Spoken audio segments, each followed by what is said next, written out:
Welcome back to Sports Talk ATL. I'm Chase Earl, joined by Alex Lord and Jake Gordon. Day one of free agency is in the books. The Falcons were probably the busiest team in the NFL. Now let's talk about some guys that we kind of still on the free agent market want to bring back.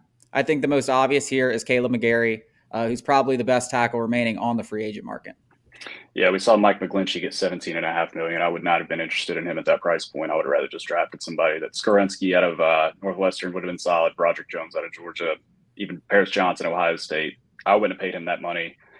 Spend it elsewhere, spend it on the defense, spend it on skill players. I just wouldn't have been interested. I'll pay McGarry something close to that, maybe even a little bit more. I don't think that's too outrageous. We'll have to see what the contract looks like. But, the longer this goes on, I think it's the more likely he heads somewhere else. And it's not out of the realm of possibility. Yeah, I think that he's I'm gonna go against you a little bit. I think he's a little surprised what the market thinks of him. I think that he would have already signed a deal. I mean, those tackles went off the board. Jawan Taylor, Caleb McGarry, Mike McGlinchey. I mean, and they got paid. I think that Caleb McGarry is finding out that the market isn't so fond of him. Um, I do think that he ends up coming back on, less than the franchise tag and less than or around his fifth year option. I think it's going to be like close to 14 or 15 per year over 40.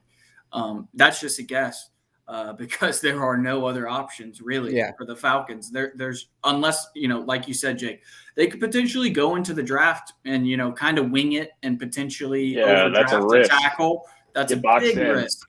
That's a big risk. I don't think they do that. I think they try and go into the draft like they do every year with limiting the needs so that they can just take the best guy on their board. It doesn't matter what position he plays. But if I had to predict, yeah, Caleb McGarry is going to have to come back a lot less than a lot of people were predicting. Well, if that's true, I'm definitely down to have Caleb McGarry back. If he's in the 18 to $20 million range, he can kick rocks, in my opinion. I don't think he's worth that, and I think that could end up being a terrible deal for the team. And I do like Broderick Jones and Paris Johnson and the guy from Northwestern. I don't want to try to pronounce his name and completely screw it up. A guy that I'm bigger on bringing back is Isaiah Oliver. I liked what he did. You need a nickel in today's game, and maybe they like someone else. I think they're definitely going to bring one in, but I'd love to have Isaiah Oliver back. You got to Nico, wonder with Oliver, he finally settled into a role in Atlanta after really struggling the first 2 or 3 years. Then he gets hurt and then he comes back and has a decent year. You wonder if that type of security, I'd be willing to hand him a 2 or 3 year deal. I'd give him a multi-year deal, no doubt. I think he really proved himself last year, especially with the way that they used him. But with a new defensive coordinator, you have those questions again. But I think if you can use him in a similar role, then I think he's well worth whatever you pay him. Yeah, I think it's a no-brainer. I mean, first of all, it's not an if they're going to add another cornerback. It's a who and when because they need another starter. Or maybe I won't even say a corner. I'll just say a defensive back. It could be a safety who mans a slot or a corner who's, better in the slot, a la Isaiah Oliver. That Week 11 game he had last year where he had like 9 tackles, an interception, a couple pass breakups, and a sack was just unbelievable. Best game I've ever seen him play. And he's really done a lot. And for all the Falcons fans who might not have come around on him yet, he's a good player. He is a very good player in that role. I agree with you, Jake. I never really thought about it, but if he wanted to come back on a 2 for 18 or, 3 for 24, something like that, I would give that to him. Yeah, yeah, I and then mean, we talked about it earlier too. You go use that eighth pick and you get a guy like Devin Witherspoon, you get a Christian Gonzalez, you get one of these Joey Porter Jr., one of these elite corners, and we've seen Sauce Gardner, Pat Surtain. These guys are already all pros. You pair that with Jesse Bates, AJ Terrell, and you really have an imposing secondary. Isaiah Oliver in the slot, Jalen Hawkins and Richie Grant on the back end. That's a good secondary. You actually have a strength on defense, which the Falcons probably haven't had since we started this website. yeah, and as we've said a million times this offseason, more than one way to skin a cat. If you want to get sacks, coverage sacks, you can get them that way too. You got some help for Grady Jarrett on the defensive line in the offseason. You maybe add an edge defender. You maybe draft one. You hope AK-47 and D'Angelo Malone develop a little bit, and you got something there. I agree. I think just establishing a secondary as the strength of this team, that at least that's a building block. So I would like Yeah. them to see it to go in that direction, and Isaiah Oliver would go a long way in making that Yeah. happen. And one last guy too, Elijah Wilkinson played pretty well at left guard this year. I'd be happy to have him back, especially at his likely price point. The offensive line really wasn't bad last year, and that once again something that we've really not been able to say.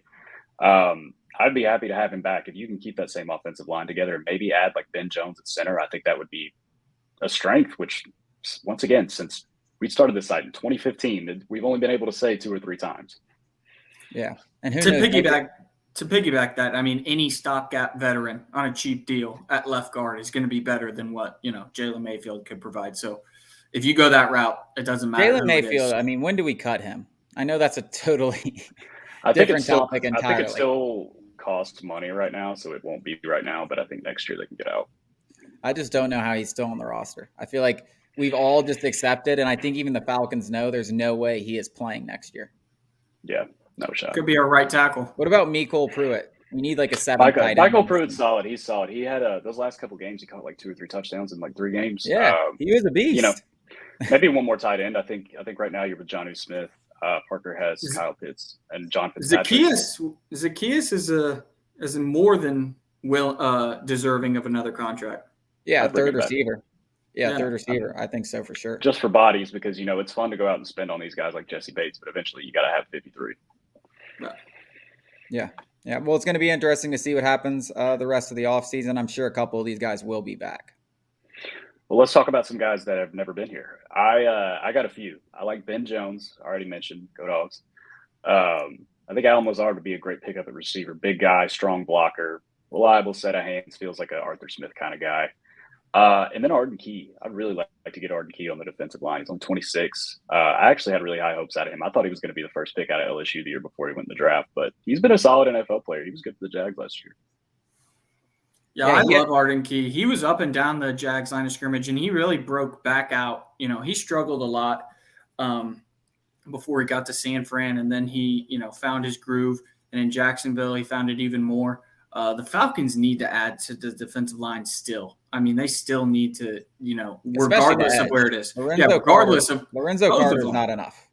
No. Yeah, I like having him back. I'm glad they brought him back, especially at his price. But there's plenty of guys. You got Leonard Floyd, Yannick Ngakoue still out there, Arden Key that we mentioned. I'd even like to have Justin Houston. I know I'm listening to a lot of Georgia players, but these are the guys that are coming to the top of mind for me. DeMarcus Walker, he's another good one I like. Justin Houston wakes up and has 8 sacks every season. Exactly.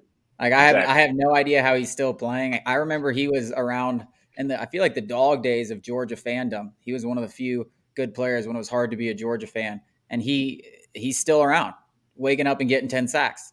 And you talk about those young guys developing. That's the guy you want to talk to right there.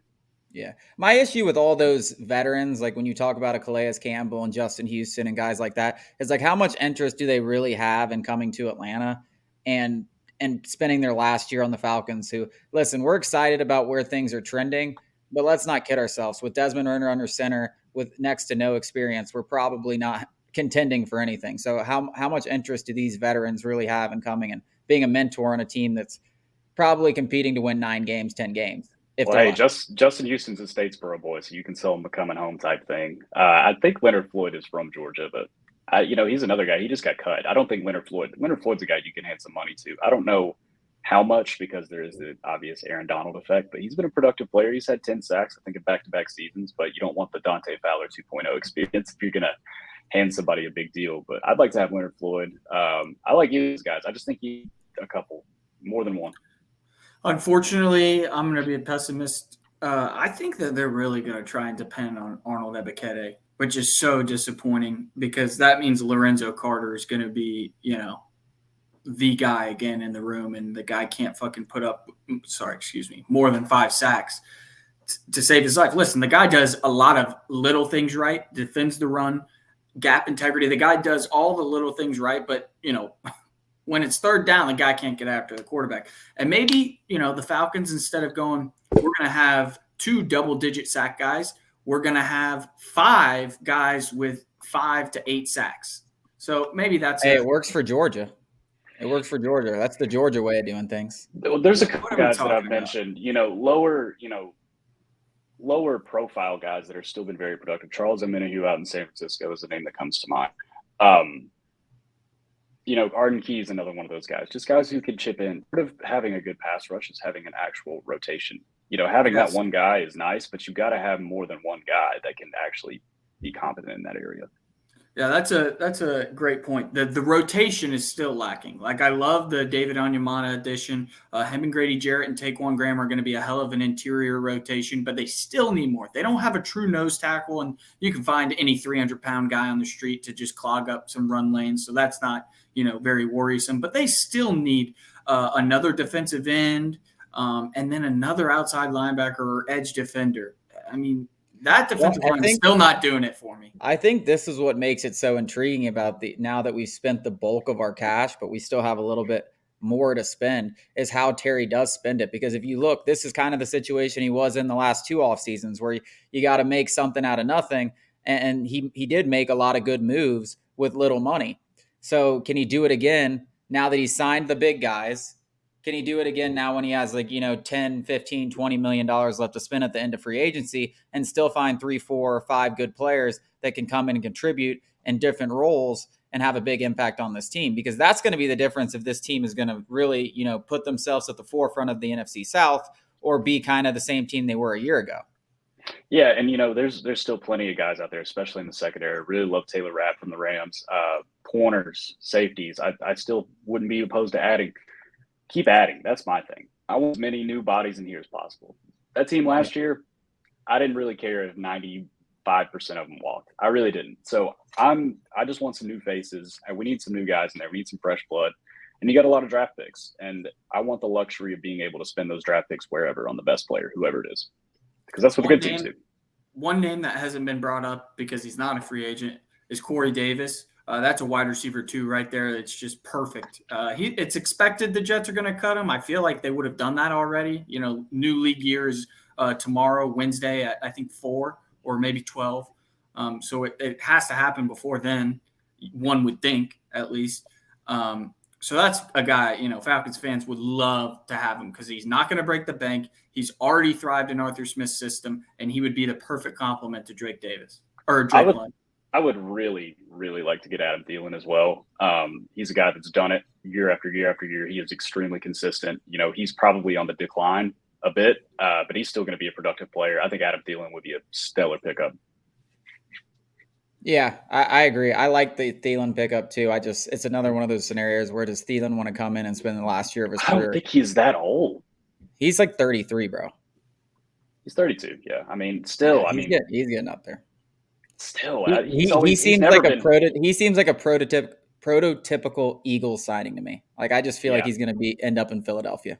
Yeah, but he's one of those guys. He's never really relied on his athleticism. He's always been a route runner, and I feel like you can rely on that a little bit. I mean, he's a solid number 2. I mean, look, not only did he have 800 receiving yards last year, he also helped keep eyes off and focus off Justin Jefferson, who just went absolutely bonkers. So he could easily help do that for Kyle Pitts and Drake London. I would love Thielen, but it's just those veterans are always like when you're in a position like the Falcons, I'm kind of like, they're probably not coming here. Well, this is the best time to do that. This is the only time we get to do it, really.